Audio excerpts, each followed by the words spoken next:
Mayong gabi inyong tanan. Ay mo kay bolong ang gabi kay taas man akong wali. Nung magabian kita anero no. On ni-greet ko daan og mayong gabi. Mga igsoon ko na ni Kristo. Mayong hapon kaninyong tanan. Hatod gabi gyapon akong wali bisag niyong kog mayong hapon. Karong adlaw nagsaulog tag duha ka buok kining kasaulugan nga mga importante kaayo. Pagpangandam nato sa pagsaulog sa kapiyastahan ni San Agustin, ugma. Unya karong adlaw ato apong saulugon ang instrumento diin nakakontribute dinig dako nga si San Agustin mahimog santos no, mahimog balaan ang iyang inahan si Santa Monica. Sa atong ebanghelyo karon natong nadungog ang pulong pagkaaron ingnon no, kana bitong unsa kay nang pagkaaron ingnon? Tigpakaron ingnon. Ano sa man tigpakaron ingnon? Ang tigpakaron ingnon, kung ato siyang sumadahon, mao ni siya ang buhat sa tao, batasan sa tao, di nang iyahang kasing-kasing o ang iyahang buhat wala mag-abot. No? Sa mapanglitan. Kana bitong common kay nato, tigpakaron ingnon. Kana bitong agdahon nato, kaon. Nya gigutom na dito, yung mingon din, ayaw, busog man ko. No? Wala tigpakaron ingnon, sample na. No? Kaundong, busog ko nang. Pero ang mata to dito sa saang nagtutok, no? Una example sa tigpakaron ingnon. Pero kuan na siya nga level, napagi maslawom nga level. Kasi maslawom nga level, kaning gisulti ni Kristo dinhi. Murag kuno tag mga murag mga nitso, no? Gipintalan og puti, no? Dayan-dayanan. Apan sa sulod na ditong mga ud, na dito ang nalata na nga lawas sa tao. So tigpakaron ingnon. Dili mag-abot ang kasing-kasing ug dili mag-abot sa iyahang binuhatan. Kining tigpakaron ingnon nga challenge sa Ginoo mga igsoon, dili lang ni alang ninyo. Lakip na pud din namong mga pare, no. Mas kami mo ay grabe kayog challenge niini. Kaya among gisaaran usahay di na mo mapuy-an. Usahay mas pare pa ang mga parokyano kaysa pare, no. Ya kami pod mas laiko pa kaysa mga laiko, mga tigpakaron ingnon. But this is the challenge. No? Si Santa Monica, ang iyang kinabuhi, wa gid siya nagpakaron ingnon. Si Santa Monica dai challenging na iyang kinabuhi. Ato lang hisgutan gamay. Natawo ni siya dito sa Tagaste, North Africa. Mga 20 years after na naproklamar nga pwede nang magpasidungog ang mga Kristiyano sa ilang pagtuo diha sa publiko. Na dili na sila taralon, dili na sila gukuron sa gobyerno. So pwede na 20 years after natawo Santa Monica. Niadtong panahon na ang Tagaste dili pa kayo daghang Kristiyano. Pero ang mga Kristiyano po natong panahon na didto, mga hugot po nga Kristiyano, dili lang pangalan lang nga Kristiyano. Ya si Santa Monica nagdako siya sa pamilya nga mga Kristiyano. Munang nagtubo siya isip usa Kristiyano. Aduna siya kahadlok sa Dios, kahibaw siya sa mga basics sa ato ang pagtuong Katoliko. Naabot ang hingkod niyang pangidaron o sakto niyang pangidaron aron sa maminyo. So naminyo siya sa usa ka tawo nga gipangalag Patricius or Patrick. Kung unsa si Santa Monica, maupod ka opposite ang iyang bana. Kung buutan kayo sa Santa Monica, si Patricius, naatanan, no? Badlungon, palahubog, himabayi, lisod po kilang laki, no? Hibabayi, tanang bisyonaan ni Patricius. Si Santa Monica, di gyud halihay ang kinabuhi. Ayang mother-in-law, utropod, badlungon po kayong dako, mga pagano to sila, way Ginoo. Apan si Santa Monica, wa siya magpakaron ingnon. Iyang gialsa ning tanan. Wala siya magpakitang tao ito nga ukir kay siya. Kundili, mas nihugot ang iyahang pagsalig sa atong Ginoo. Mas iyang gipakita nga misalig siya sa atong Dios. Diya siyang pagampo. Mao nang nakaanak silag tulo. Pabunyagan unta ni Monica ang tulo, pero ang iyang bana di pud mosugot. Kay lagi pagano iyang bana kanang pagano mo nay way pagtuo. Si San Agustin, diyang nasakit siya, bata pa siya. Nasakit siya, niingon na iyang bana nga, sige, ato nang pabunyagan. So nisugot lipay kay si Santa Monica nga pabunyagan, at least na lang mabunyagan ang usa niya ka anak. Naayo man si San Agustin. Pagkaayo ni San Agustin, ingon na po yung bana, ayaw na lang nagpabunyagi. So naproblema na po si Santa Monica. Pero bisan pa man niya ang mga igsoon, si Santa Monica nagpadayon sa iyang pag-ampo.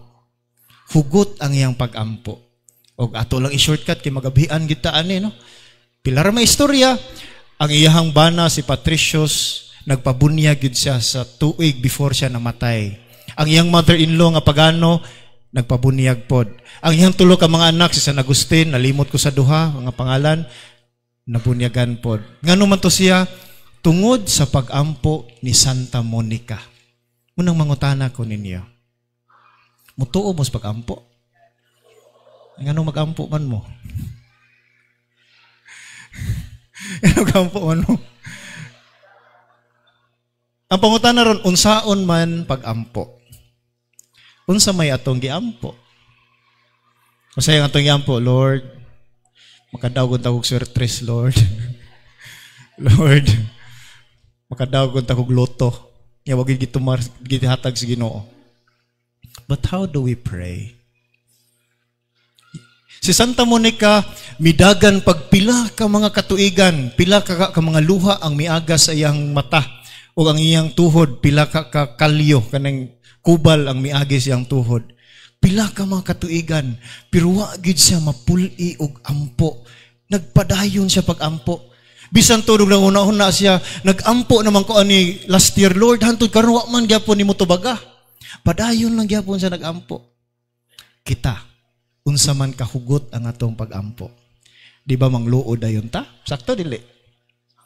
Mangluod ta di na day manimba kayo, wa man gidungog si Ginoo akong pag-ampo. So, dunggo si Ginoo nga hasta man inyo mga silingang manglibakay inyo man pong giampo, Lord, buhilo mo ta na yung baba, Lord. How do we pray? Si Saint Monica nagtudlo kanato nga ang pag-ampo di mga igsoon kinahanglan ubanan og pasensya. Kanang bitong pasensya?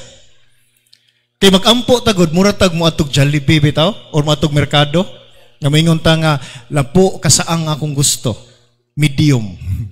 Ya tagaan ni tag napo kabuk saang nga medium. Di man inguna na ang pag-ampo. Inig-ampo na to, musulti na tas Ginoo mo ni ako kinahanglan. Pero pagpasensya, mo nang mangluod dayon ta. Moingon din ta, wala man gidungog sa Dios ang akong pag-ampo. Yang mga pag-ampo biya nato, dunggun biya ginatanan sa tong Ginoo. Tuo mo na. Diya bitaw to'y usa ka tao, usa ka dalaga, ningon siya, ma. Amon, nakadungog daw mo ng istorya sa ma. Mag-birthday naman ko. Palitik ko og high-heeled shoes.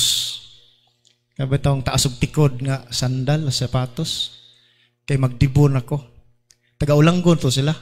So, ningon niyang mama, sige day, karong Sabado, muadto ta sa mainland. Mamalita dito og sapatos. Tuod man, pag Sabado, nangadto sila dito sa mainland. Dito sila sa Opon. Kuman sila dagkot sa Birin sa Regla. Ngadto din sila dito sa tindahan. Dahan ito sa another duha kanya ka anak, so tuluman yang anak. Pag-abot ito sa tindahan, mingon dayon ng inahan, sige day, pagpili da sa imong paboritong high-heeled shoes. Kaya itong paliton. Aron na kayo magamit, inigdibo ni mo. Ang ikaduhang anak nakadungog. Mingon po na ikaduhang anak, ma, palitipog kong high-heeled shoes. Nasuya. Yan ingon dayon ang inahan, ayaw lang sa ka. No? 14 years old pa man ka. Napakay 4 years before ka magdibo. Palitan ti ka, pero ay sa karon unya na. Sus ang ikaw na manghura nakadungog man.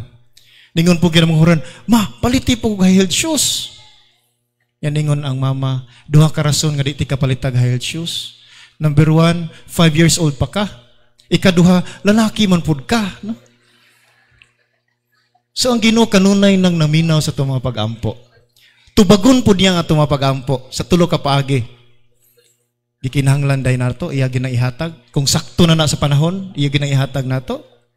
Ikaduha, di pa na niya ihatag tungod kay dili pataandam nga mudawat na ng maong grasya. Kay usahay mangayo tag isda, tagaan pa ta niya glitsyon. Pero ayo sa karon, unya na. Pasensya sa. Katapusan ay katulo, di na niya ihatag tungod kay di na para ato Kay kung iyan ang ihatag, posible mahilayo hinuunta niya. And that could be the reason, muna'y rason nga nung ato mga pag-ampo nga mo daw gluto, wag ito baga. Kay basin og mahimo na tag mga supladog-suplada og mudato na ta. Basig di na ta katultol sa simbahan, mahimo na kita na atong Ginoo tungod kay nananako ang tanan. Munang dili yatag sa Ginoo tungod kay basin mao ni makapaimpyerno nato. Sumatag pag-ampo nato, gituman nas Ginoo, gidungog nas Ginoo. Moingon lang kita sa katapusan, ang imong pagbuot maoy matuman Ginoo. Dili ang akong pagbuot kundi imuhang pagbuot. An mao ni nahitabo ni Santa Monica. Ug tungod niya na sud sa pila ka tuig niyang pag-antos, gihatag sa Ginoo sa saktong panahon. Wa lang siya mag-produce og nagpabunyag nga anak, nag-produce gid siya santos, gitawag pa natog doktor sa simbahan. Tiaw mo kana. Ang iyang gipangayo, mabunyagan lang iyang anak. Ang gihatag sa Dios niya, santos ug doktor pa sa simbahan. Ato pang gisaulog ang iyang piyesta dinis Ulanggo. Ikaduhang punto. Sayo pa, napay 2 ka oras. Ikaduhang punto. Si San Agustin. Ari na butang San Agustin. Si San Agustin kaniadto, siya maoy perfect description ni atong tao nga tigpakaaron ingnon. Si San Agustin, sa dili pa siya binunyagan, usa siya ka bright nga tao. Bright siya. Daghan kay siya kahibalo siyang una-una.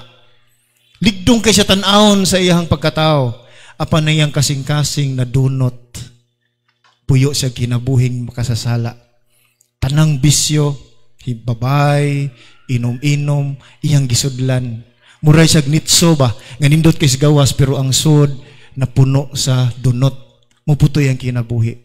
Apan tungod sa pag-ampo siyang inahan, nabag-o siya. Nagpabunyag siya, straight na siya nga nisunod sa atong Ginoo. Nagpahinumdom ang kinabuhi ni San Agustin, mga igsoon nga, matag santos adunay kagahapon.